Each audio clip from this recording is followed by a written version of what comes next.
যে ভাই মিস্ত্রিটা একটা সিলেক্ট করা। তো মিস্ত্রি সিলেক্ট করলে হবে না, ভালো মিস্ত্রি সিলেক্ট করার পর আপনি ভালো একটা কাগজ করতে হবে, অর্থাৎ স্ট্যাম্পের মধ্যে লিখিত নিতে হবে। এখন অনেক সময় দেখা যাচ্ছে আমরা লিখিত নেই না, বা নিজের চাচাতো ভাই, জ্যাঠাতো ভাই, মামাতো ভাই, খালাতো ভাই বা পরিচিত বা বিশ্বাস করেন এই জন্য দিয়ে দিলেন, পরে কিন্তু আপনারা বিপদে পড়তেছেন। সো কেন বিপদে পড়েন দেখেন, আমি বলি। আমার একটা ক্লায়েন্ট ছিল নারায়ণগঞ্জের, সো ওনার কথাটাই বলি। উনি হচ্ছে খুবই ভালো ছিল, বাট উনি হচ্ছে মিস্ত্রি বলছে যত টাকা চায় সে তত টাকাই দিব, হ্যাঁ, তো কাজটা সুন্দরভাবে দেওয়ার জন্য। সো রেটও দিছে খুবই ভালো, মানে মোট কথা ঢাকা থেকেও বেশি দিছে রেট।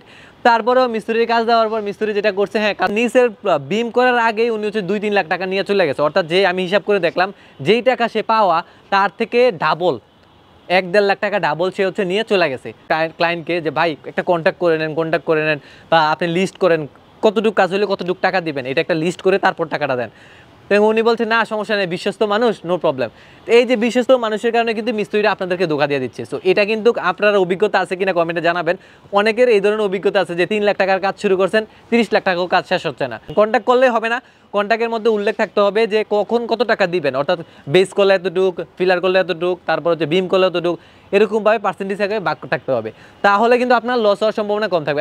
এই যে ভাগটা করবেন, এটার জন্য একজন ইঞ্জিনিয়ার কিন্তু প্রয়োজন। সবাইকে বলবো অবশ্যই মিস্ত্রি সিলেক্ট করার আগে আপনার এটা মোস্ট ইম্পর্টেন্ট। সেক্ষেত্রে আপনি যদি এই বিষয়ে সম্পূর্ণ এবং বিস্তারিত ভিডিও দেখতে চান, সেক্ষেত্রে আমাদের ফেসবুক পেজ অথবা ইউটিউবের বড় ভিডিওগুলো দেখতে পারেন। আর আপনি যদি বিল্ডিং ডিজাইন অথবা ড্রয়িং করেন, সেক্ষেত্রে এই নাম্বারে যোগাযোগ করতে পারেন।